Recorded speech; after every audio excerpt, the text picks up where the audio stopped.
Funnels, our adoption event program, and fairly new, which we started this year in January, it funnels our ambassador adoption program.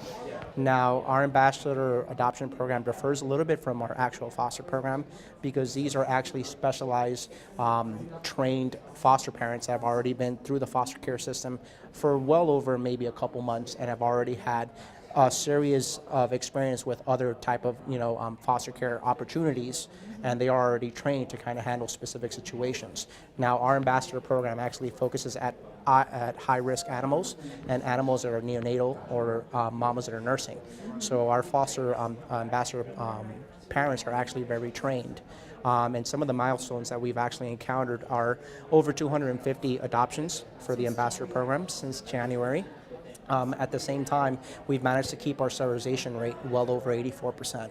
And I can honestly say that the animals that are not sterilized are the animals that are currently neonatal or sick or injured animals or have a potential illness or disease that doesn't allow them to get sterilized. Another milestone that we've actually accomplished with the Foster Ambassador Program, we're up to almost 50 ambassador adoption parents.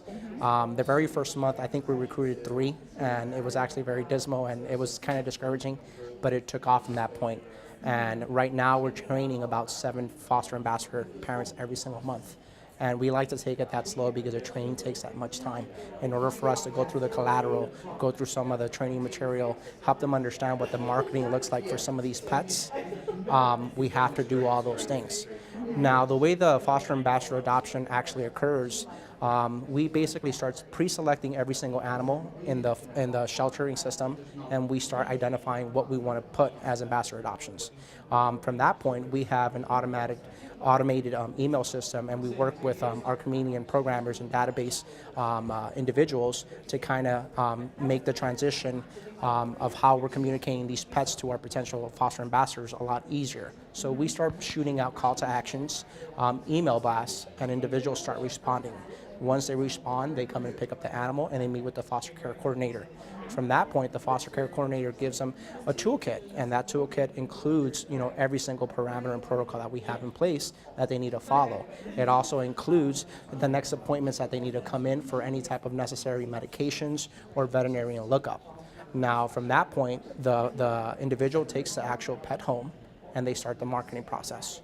And for the marketing process, we show them to kind of utilize a lot of different tools that we have available in this type of age that we have that's full of technology. So we use social media platforms.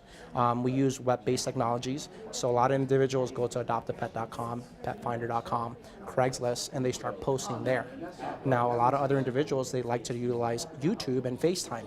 And what they do is they make animal profiles, they post videos, individuals that are looking for specific pets. They go ahead and they actually look at those videos and they kind of make that connection. And from that point, it follows a meet and greet session. We try to advise a lot of these individuals that are doing these programs to do a meet and greet session at a very public area. So most of these places that actually have meet and greet sessions are in dog-friendly parks or things like that. From that point, the conversation continues. A lot of our ambassadors, they like to screen individuals, and we give them that leadway. We're an open admission shelter that receives over 30,000 animals, and since we're a public agency, we're not allowed to do that.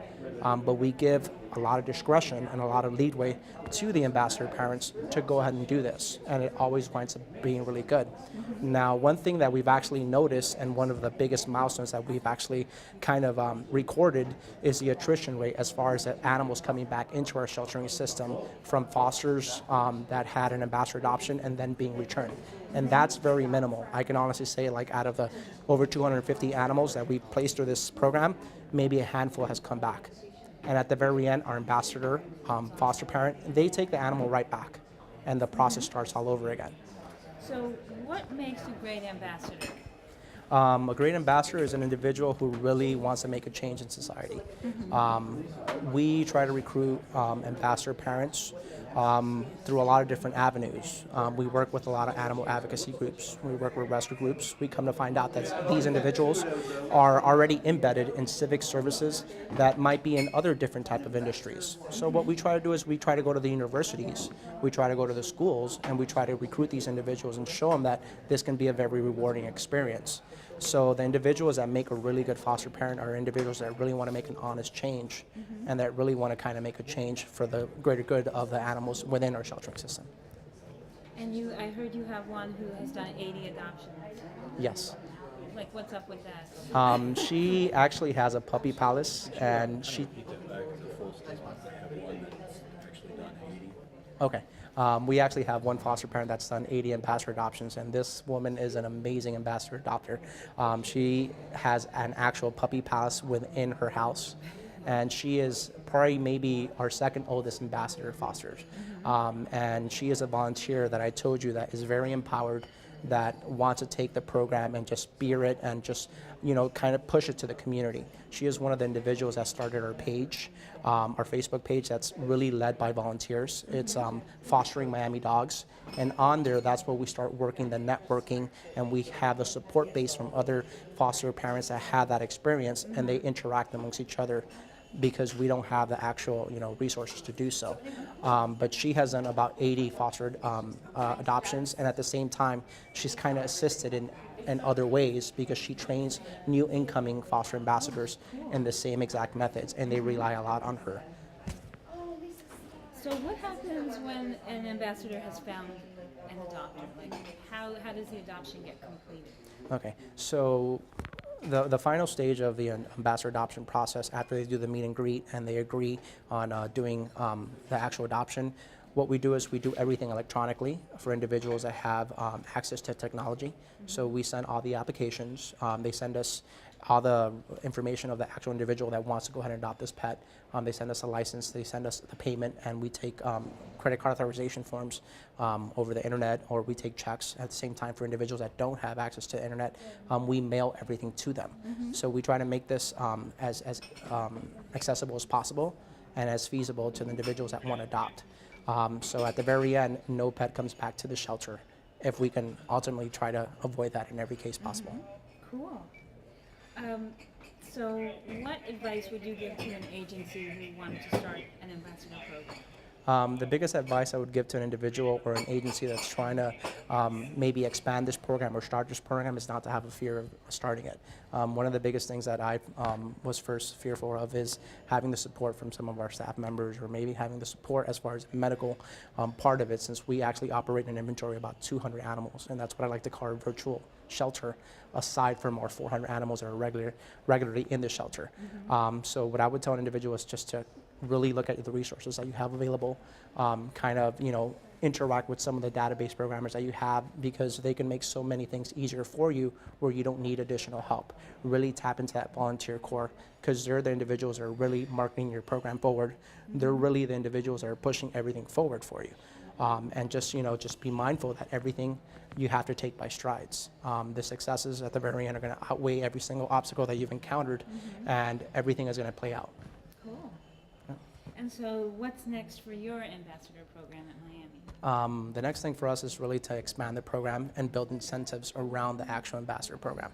So what we were trying to do right now is really trying to incentivize foster parents by doing maybe quarterly luncheons, giving them honorary plaques, and pushing the program forward through that particular avenue, and at the same time engaging our actual employees.